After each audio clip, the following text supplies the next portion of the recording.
শুভ সকাল।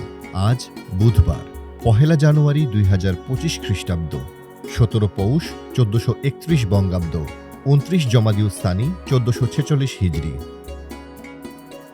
১৯০৩ সালে আজকের এই দিনে জন্মগ্রহণ করেন পল্লীকবি জসীমউদ্দীন। তিনি ছিলেন গীতিকার, ঔপন্যাসিক ও লেখক। জসীমউদ্দীন আবহমান বাংলার সাংস্কৃতিক ঐতিহ্যে লালিত প্রথম পূর্ণাঙ্গ আধুনিক কবি।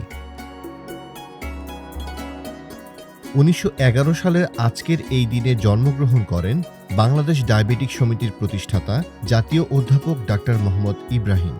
তিনি ১৯৬৫ সালে ডায়াবেটিক হাসপাতাল প্রতিষ্ঠা করেন, যা বর্তমানে বারডেম হাসপাতাল নামে পরিচিত।